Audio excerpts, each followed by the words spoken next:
Filma! A tam gdzie ten filmowca?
عجب یک موقع دارم بینیم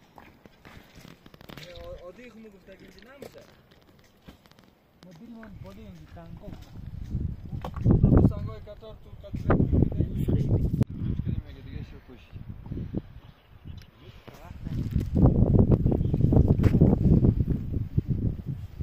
آخری چه؟ ها؟ من ده؟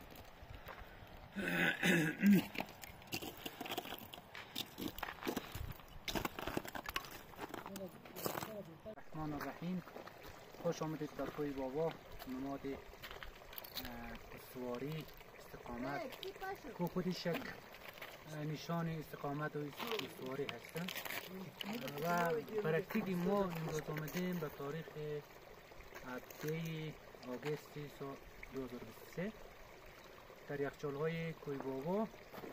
اینجا میبینین یخچال ها هستن، یخچال ها بدون هست، یخچال های پشتی هست و یخچال های کوهستانی. یخچال های کوهستانی عموما در ارتفاعات بلند، در کمرکش کوه ها، در ساحات فرو رفته، در دامن های کوه ها، در ارتفاعات بلند که عموما درجه حرارت خیلی پایین هست، عموما در طول سال بالاتر از 0 زیاد قرار نمیگیره. به اون خاطر هست که یخچال ها تشکیل میشه. یخچال ها پروسه تشکیلشون طوری است که در اثر تجمعات رسوبات اتمسفری شامل برف، ژاله خودشون بسیار کم است. عموما برف است. در طول سال برف بارندگی میکنه به صورت برف که میباره رسوبات اتمسفری، اینا تجمعاتش جمع میشه و در طول سال عموما در فصول بهار و عموما تابستان اینا آب میشه و از طرف روز آب میشه، از طرف شب که درجه حرارت پایین میاد زیر 0 قرار دوباره حالت منجمد و امی برف ها دوباره تبدیل به یخ میشه. این پروسه هست که تشکیل یخچال ها رو نشان میده و یخچال ها عموما فعالیت های جیولوژیکی داره. فعالیت های جیولوژیکی یخچال ها عموما تخریب هست، فرسایش هست و شکستن سنگ ها هستن.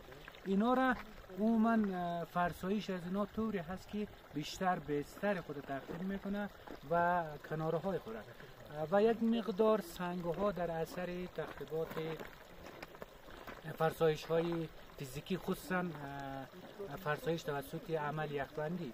عمل یخبندی طوری هست که آب از طرف روز در درس‌ها نفوذ میکنه، از طرف شب به خاطر که درجه حرارت پایین است دوباره این منجمد میشه. در اثر انجماد افزایش حجم صورت میگیره. زمان که افزایش حجم صورت گرفت درس‌ها گسترش پیدا میکنه و فشار وارد میشه. زمان فشار وارد کرد این سنگ ها در هم میشکنه. این سنگایی در اینجا میبینید در اثر امی پدیده از دو بالاها چی آمده پایین آمده لغزیده و بالای امی یخچال ها سرازیر شده. اینی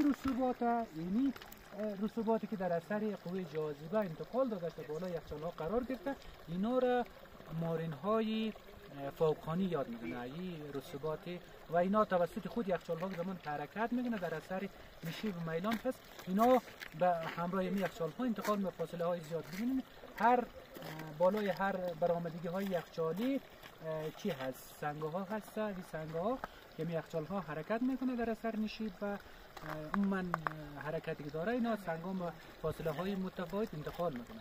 این یخچال ها متفاوت است. بعضشان به شکلی برآمده در سطح زمین است، بعضشان در اثر امی رسوباتی که توسط فرسایش قوه جاذبه انتقال میکنه تحت پوشش قرار نمونه.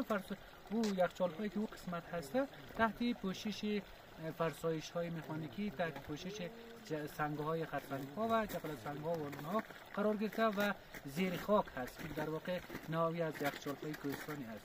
تشکر از سوال داشته باشم.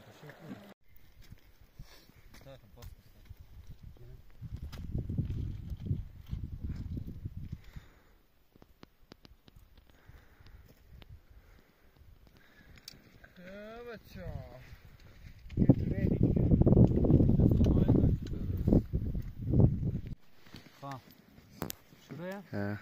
سلام، صبح بخیر. ساعت چند؟ 5 نیم به ارتفاع 4860 متری ما خود رساندیم در دونیم کمپینگ همراه دوستای عزیز هر یک علی اکبر حیدری، استاد نعمت جبران، یحیی حسینی، ایوب موسوی، حسین الهام، امان مرزایی، باز محمد احمدی. بله. اینجا آمدیم قصد داریم یک بریکفاست بگیریم. باز دوباره انشالله کله شای فولادی را فتح میکنیم انشالله ساعتهای 9 یا 8. زیاد نمانده بودن، یک دو نیم ساعت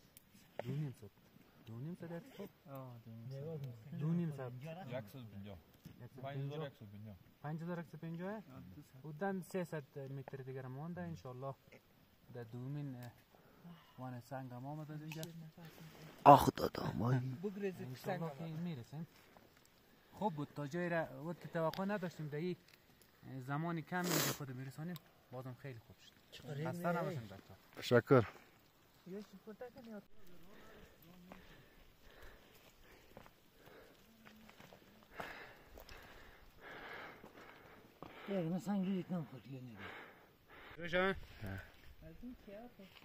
بچه سلام، خوش آمدین به سومین اسکای ما. سومین اسکای ما در ارتفاع 4995 متری هست. تقریبا نزدیک به قله شدیم. همراه از محصلین عزیز هر یک یحیی حسینی، محمد، استاد حیدری، الهام، جمعه خان و ایوب، عبدالعلی و استاد جبران بودن. تیم ما همراه استاد و باز محمد تیم ما 10 نفری هست. انشالله که تا 1 ساعت دیگر به قله میرسیم. منظره دیدنی و واقعا هیجان انگیز، خوشایند، دلپذیره. و از اینجا سلام میرسندیم به تمام کسانایی که علاقمند به کوهنوردی هست، چی در داخل افغانستان چی در خارج افغانستان. سلامت باشین. تشکر.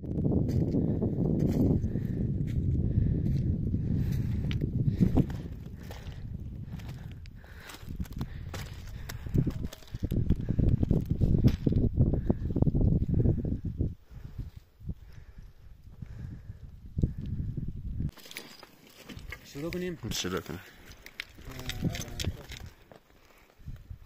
سلام، صبح بخیر.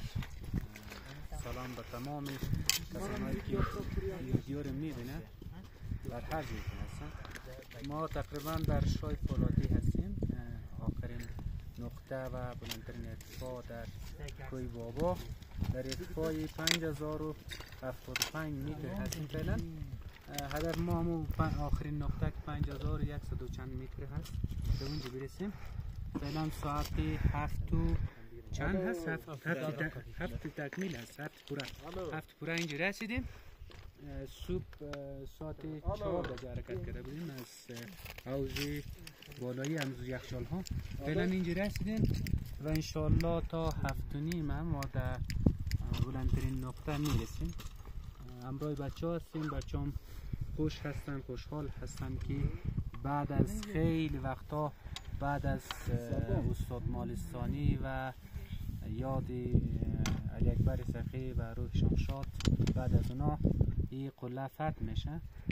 توسط تیم ما از متشمل از استاد جبران، خودم، شاید نام مرا بلد نباشه، هادی هدایت، علی اکبر حیدری، محصلین عزیز هر یک، الهام، محمد، عبدالعلی، یحیی، جمعه، سید ایوب، مجموعاً 10 نفر هستیم. البته ما خود کامرامین فرموش ندایم. محمد کامرامین خیلی مهمه. باز محمد همیشه یاد میره مثل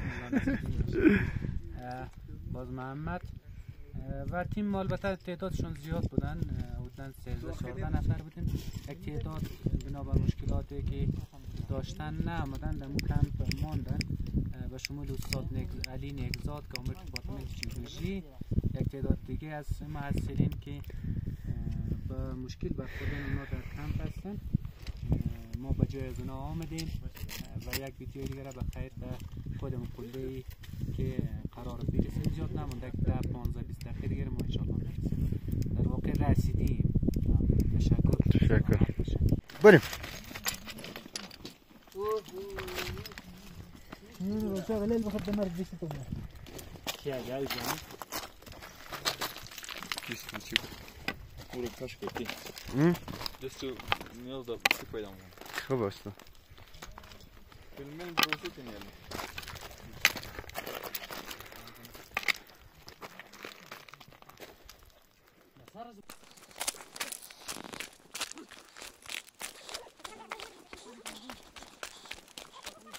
هنا بخير نقلي شوفلاتين از بگیم گروهی از 10 نفریم. جوازهای استادان محصلین دانشگاه بامیان، فنهای زمین‌شناسی دپارتمان جیولوژی دیگه از صنف 1 هم هستیم، صنف 2 3 همچنان صنف 4 دیگه امروز آمدیم به قلعه شافلاتی. انشالله به امید خدا قلعه شافلاتی را به خیر خدا فتح کردیم که بلندیش از 5145 اینا دقیقش هست دیگه. انشالله الان دیگه 5070 همینا رسیده دیگه. انشالله برای کناردان آرزوی موفقیت دارم. انشالله هر کی آرزوی کناردی قلعه شافلاتی داره انشالله برآورده شد.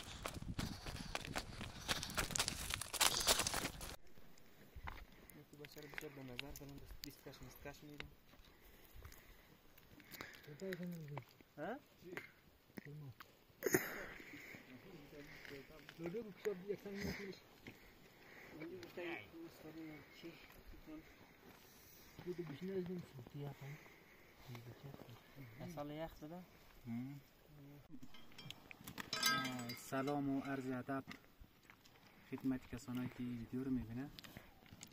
ما در قلعه شایفولادی در ارتفاع 5100 متری هستیم. البته 5100 چند میسه اونجا راه نداره. 5100 متری هستیم. اینجا بلندترین نقطه کوی بابا هست.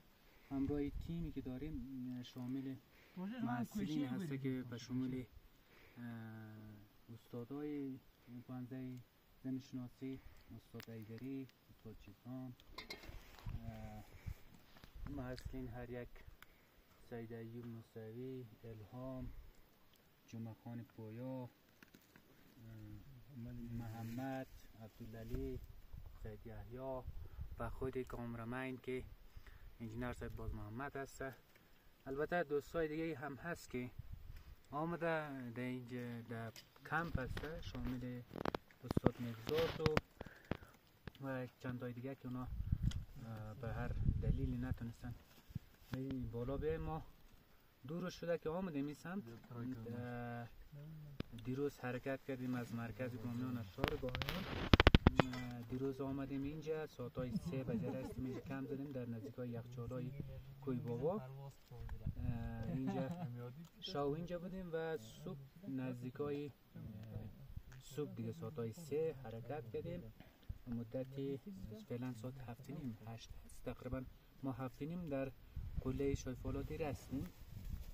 اینجای خوشی هست، بچه ها واقعا خوشحال هست که بعد از خیلی وقتا، بعد از استاد مالستانی و تعداد کسانایی که 3 سال میشن نتونستن در قلعه شایفولادی بیاین به هر دلیلی و ما بعد از 3 سال اولین کسانایی هستیم که بعد از 2 سال اینجا آمدیم و این جای خوشی هست. تشکر. استاد درباره مزی اوضاعش هم یک کمک چند تا عوض است دیگه؟ عوضش تعدادشان زیاد هستن. در ما عوضایی که در همین قسمت نزدیکای شای فولادی هست، دو عوض پایین هست که در ارتفاع 4000 هست، یعنی 1000 پایینتر، 1000 متر پایینتر از ما. و عوضکای خردترک زیاد هست، میبینی اونجا 2 تا 3 4 تا 5 6 تا اینجا عوضکای خرد هست که زیرشان یخچال های پوشیده از سنگریزه ها و فرسنگ ها و والون ها هستن. هم پایین ها دیدن میشه. حدوداً 3 4 عوض هست، 2 تایش کلانتر هست، دیگرش خردترک هست. و یک عوض دیگر این طرف هست به سمت بیسود مربوطی وردک گفته، اون پایین دیدن میشه، در اون قسمت هست. یک عوض دیگر در اون ساحه هست که ما عکسایش هم دیدیم، اون ساحه بین دوکو از کجا هست از این دیدن میشه، سر مرزی بیسود و بامیان هستن. در کل همین حوضایی که اینجا هست، تعداد حوضشان حدود 4 5 دانه هست، اما در کل 2 تا کلان اونجا هست، 1 تا کلان اونجا هست، 1 تا دیگه این طرف مرز بیسود سمت بیسود هستن. و اینجا دیگه اونجایی که حوض تشکیل نشده دلیلش هم چی است؟ زیری از او آواره‌های رسوبات از سنگ ها یخچال هسته و اینا آبها رو جذب میکنه و باعث میشه که آبها تجمع نکنه و پایین خاک و گیل و کلشان یک جای میشه و مانع آب به صورت آزاد میشه و تجمع آب باعث تشکیل حوضهای جهیلی میشه. و اینجا بیشتر سنگ‌های ناریه یا مگماتیکی هست، پایین ها بیشتر گرانیت هست، اینجا سنگ‌هاش متفاوت هست و بیشتر سنگ‌ها هوا زده شده. به سمت بامیان بیشتر سنگ‌ها ریزه شده و پایین میره به خاطر میلان و نشیب زیاد. و سمت بیسود به خاطر میلان کمتر نسبت اینجا سنگ ریزه ها زیاد دیده میشه. اینا پروسه هاش بیشتر پروسه های فعالیت های مکانیکی هست، یعنی از طرف روز گرم میشه، از طرف شب سرد میشه، در اثر انبساط انقباض سنگ ها ریزه میشکنه و دیگه پدیده عمل یخبندی هستن. آبها در درس ها نفوذ میکنه و باعث گسترش و افزایش درس ها و جدا داشتن سنگ ها از بدنه کوه ها میشه و ما و شما دیدیم که سنگ ها خیلی زیاد از بدنه کوه ها جدا میشه، پایین میاد صداهایی را تولید میکنه. این به این شکل هست. دیگه سوال باشه. تشکر است.